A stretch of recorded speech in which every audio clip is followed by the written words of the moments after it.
Queridas amigas, amigos todos. En un video anterior, cuyo enlace pueden revisar en este momento en la pantalla, sostuvimos que el liberalismo económico, en su sentido clásico, es un sistema que considera que el crecimiento y la prosperidad de los países y además de las personas tiene como base o características 4 elementos. Como primera característica, defienden que el intercambio debe ser llevado a cabo de manera libre y voluntaria. Asimismo, sostienen que debe ser ejercido entre individuos, entre seres humanos. En segundo, defienden la idea de que debe ser llevado a cabo en un proceso conocido como mercado. Como tercer característica, establecen que el gobierno, su participación debe encontrarse limitada. Y finalmente, como cuarta característica, argumentan que debe existir un escenario de libre competencia, entendida como un proceso de rivalidad.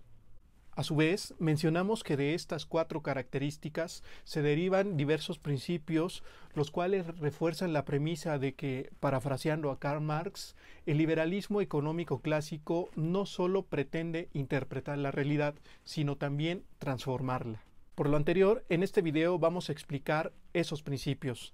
De esta manera vamos a poder identificar no solo su naturaleza paralela a la evolución de las relaciones humanas, de las relaciones sociales, sino también vamos a descubrir que su aplicación y observación de estos principios en un cotejo con la historia permite y por supuesto permitirá la prosperidad tanto de los seres humanos como de los países. Finalmente, como corolario, vamos a poder identificar que en la actualidad las políticas económicas de los gobiernos que se dicen liberales carecen del espíritu liberal.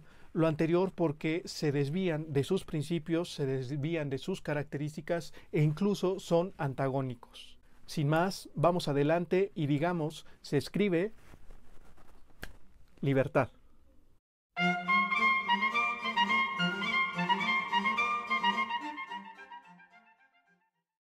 Como hemos comentado, el liberalismo económico clásico se basa en 4 características o bases fundamentales. El primero es que los individuos intercambian de manera libre y voluntaria.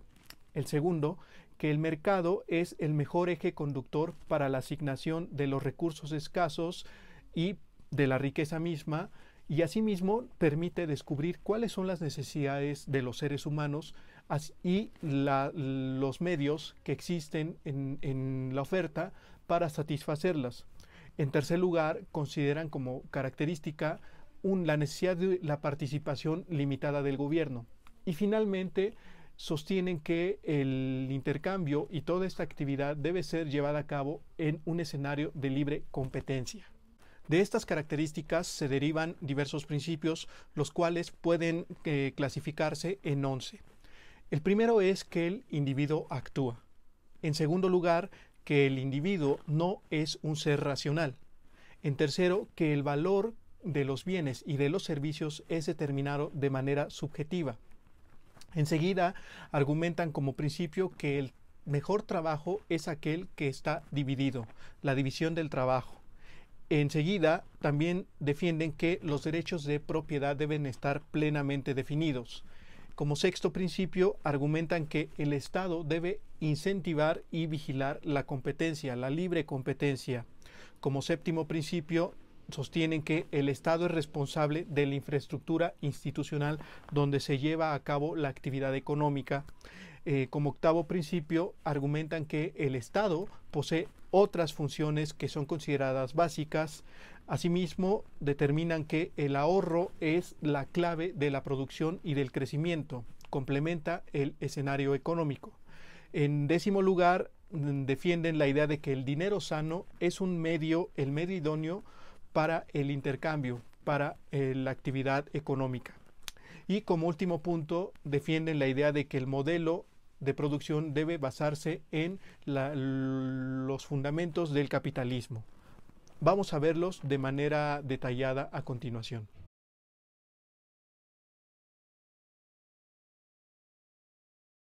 En primer lugar, tenemos la premisa de que el individuo actúa. ¿Qué significa lo anterior? Que los individuos no solo eligen, como nos enseñan los economistas liberales modernos o neoliberales, no eligen únicamente entre medios escasos y múltiples necesidades o fines, sino que actúan también para conseguirlos. Lo anterior se traduce en que primero incluso determinan qué necesidades van a satisfacer. En segundo, cuáles son los medios disponibles. Esto se hace, como sabemos, a través del proceso de mercado. Y en tercer lugar, llevan a cabo acciones para conseguirlo. El segundo principio es que los individuos no son seres racionales. ¿Qué significa lo anterior? Que no realizan un cálculo de los costos y beneficios esperados de sus elecciones. En este caso, los economistas clásicos consideramos que los seres humanos no tienen conocimiento perfecto de lo que quieren y de cómo lograr eso, cómo lograr obtener eso que quieren. Este principio, como vemos, se relaciona con el anterior. Sobre este punto, es preciso mencionar que dado que no realizan un comportamiento egoísta, un comportamiento que busque únicamente satisfacer o maximizar, utilizando un término muy técnico, maximizar sus ganancias, pues también existen otros factores que motivan la acción humana, como las emociones, los valores e incluso aspectos como la simpatía, esa simpatía de la cual habla Adam Smith en la teoría de los sentimientos morales, y también la filantropía. Entonces podemos derivar que la economía liberal clásica, a diferencia de la moderna o neoliberal, no deja al lado lo que podemos denominar el amor al prójimo. El tercer principio es que el valor de los bienes es determinado de manera subjetiva. Este principio no deriva, hay que mencionarlo por honor a la honradez y a la humildad de los economistas liberales clásicos, no deriva de las teorías de Adam Smith, de David Ricardo, de John Stuart Mill y de otros autores, incluso de Marx. No deriva de ellos, sino de los economistas austriacos, cuyos representantes pueden ser considerados herederos directos de la tradición económica liberal clásica. Sostienen que los precios son determinados a partir de la utilidad que nos proporcionan los bienes y no de los costos de producción. Sobre este punto, y quiero citar un ejemplo, unos zapatos no van a ser valorados tomando en cuenta el costo que conlleva fabricarlos, sino la utilidad o la satisfacción que nos proporcionan. Por cierto, les invito a que si desean conocer las características de la economía austriaca, la cual, como he mencionado, es heredera directa del pensamiento económico liberal austriaco, revisen el video que aparece en este momento en la pantalla. De esta manera van a poder ustedes mismos, cotejar la evolución de la economía liberal clásica y llegar hasta la primera, segunda y tercera generación de economistas austriacos. El cuarto principio es el que sostiene que el trabajo debe ser dividido. Es mejor aquel trabajo que se divide entre diversas partes, diversas etapas. Lo anterior porque dado que nadie puede fabricar, producir todas sus respectivas necesidades, los bienes que necesitamos, los economistas liberales clásicos argumentan que el trabajo debe dividirse de tal manera que cada quien puede especializarse en lo que mejor sabe hacer y para que podamos producir con una mayor escala, con un mayor volumen de bienes y servicios. Asimismo, sostienen de manera adicional que esta división internacional del trabajo, división nacional o internacional del trabajo, permite o conlleva a la necesidad de tener una convivencia pacífica tanto entre las personas como entre las naciones. Pues ¿por qué? Porque todos necesitamos de todos. Se reduce a eso. Todos necesitamos de todos y la cooperación lo manifiesta. El quinto principio es el de la relevancia de los derechos de propiedad y su necesaria definición. Y es que, a diferencia de lo sostenido por los economistas liberales modernos o neoliberales, los economistas liberales clásicos argumentan que los derechos de propiedad deben estar plenamente definidos y delimitados. Le dan una gran relevancia. Los derechos de propiedad pueden definirse como la disposición o la posibilidad de disponer de determinados bienes y servicios, por ejemplo, los factores de producción como la tierra, el trabajo y el capital, lo que lleva a incentivar la interacción en el proceso de mercado. Asimismo, y este es un punto muy importante que puede contrastarse con la realidad contemporánea, la delimitación exacta a través de instituciones como la ley permiten asumir los beneficios y también los costos derivados de una mala inversión, de un mal proceso de producción establecido a través del mercado. Como sexto principio, tenemos que el Estado debe incentivar y proteger la libre competencia. En este sentido, el liberalismo económico clásico sostiene que no debe haber obstáculos al ingreso, permanencia e incluso la salida de las empresas en el proceso de mercado, ni por parte de las empresas ni por parte del Estado, es decir, ni de manera privada ni de manera pública. Para salvaguardarla, sostienen que el gobierno debe establecer diversos arreglos institucionales consolidados a través de un documento denominado Constitución para salvaguardar este principio. En consecuencia, tenemos que los liberales económicos clásicos también consideran la necesidad de una constitución, por supuesto, liberal. Sobre la constitución liberal y sus características hablaremos en otro video. El séptimo principio es el siguiente. El Estado es el responsable de vigilar la infraestructura institucional que coordina la economía. Y es que, de acuerdo con los liberales económicos clásicos, la economía no se realiza en la nada, en algo que no existe, de manera temporal, de manera aterritorial.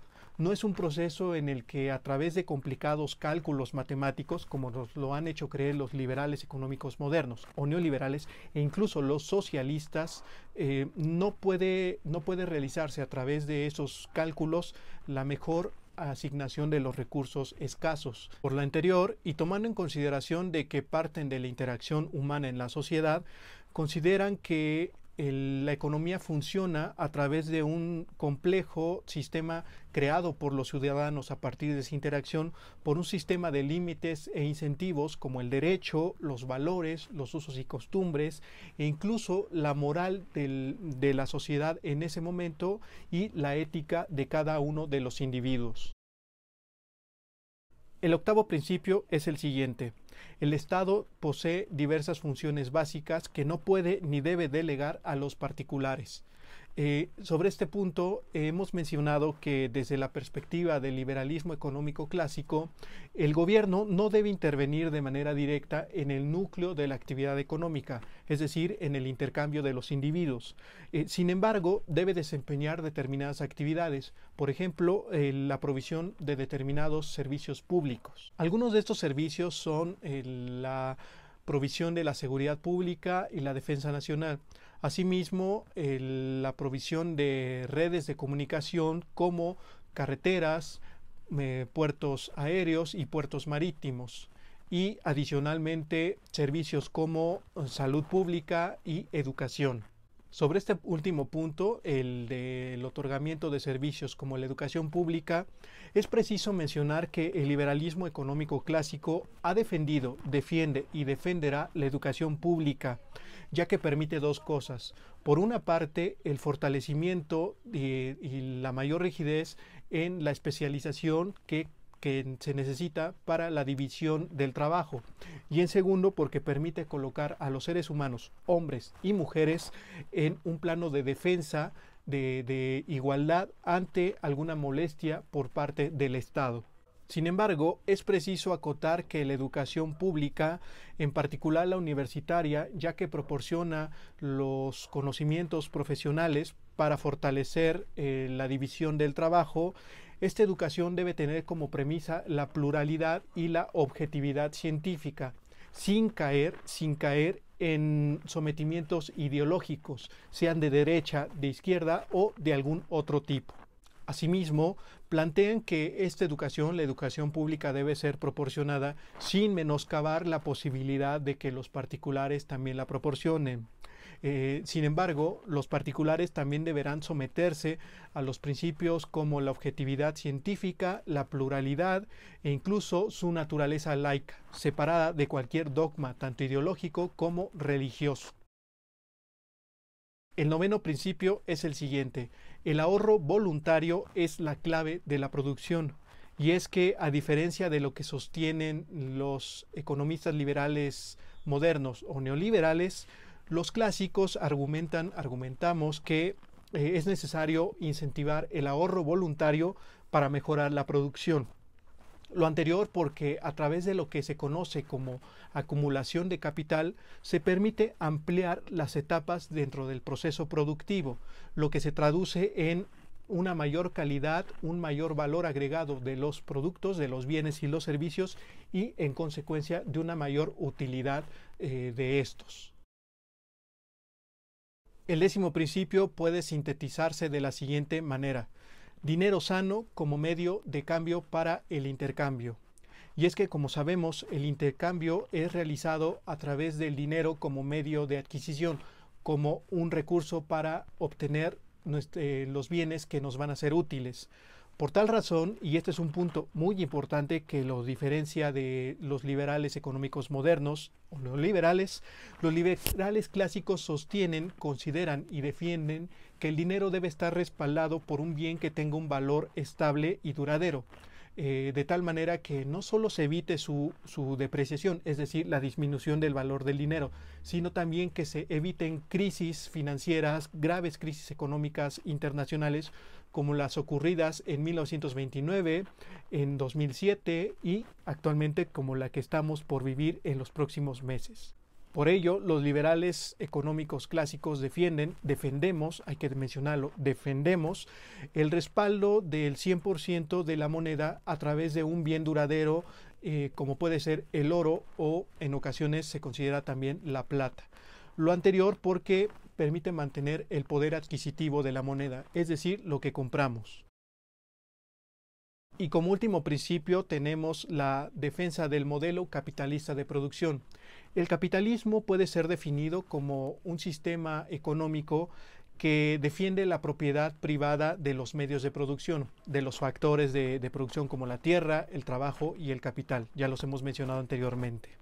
En el caso del liberalismo económico clásico, consideran que este elemento, esta característica capitalista, junto con el libre mercado y la competencia, es indispensable para el correcto funcionamiento de la economía, lo que se traduce en un incremento de la riqueza y la prosperidad tanto de los individuos como de las naciones. Dado que no es el momento de conversar sobre este sistema capitalista, sobre lo que es el capitalismo, les invito a que revisen el video que aparece justo en este momento para que conozcan qué es el capitalismo, su naturaleza, sus características y sus beneficios en la actividad económica. Como podemos apreciar, los principios del liberalismo económico clásico poseen una secuencia lógica, una estructura totalmente sistematizada que le permiten reafirmarse como la escuela de pensamiento más importante para incentivar el crecimiento y la riqueza tanto individual como colectiva.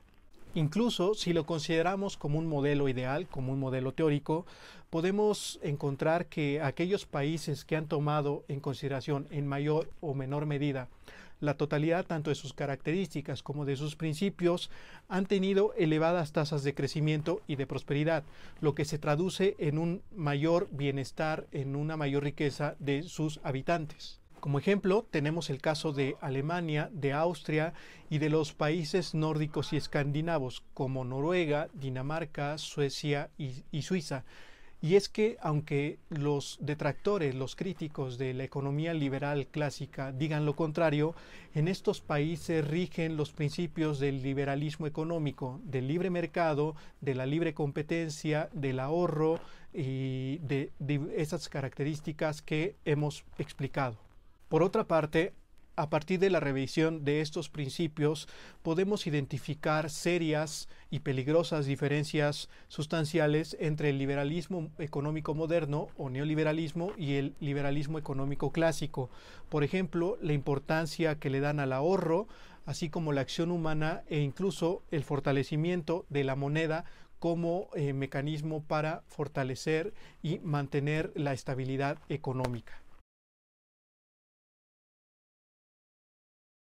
Finalmente, no queda sino invitarles a que se suscriban a nuestro canal y que activen las notificaciones para que permanezcan enterados de los videos que vamos a estar subiendo constantemente. Asimismo, les pido que compartan este video para que la llama de la libertad llegue a más y más personas. Una libertad que no solo se escribe, sino que se escucha, se mira y sobre todo se vive. Y no olviden, queridas amigas, amigos todos, no olviden que en este canal se escribe libertad.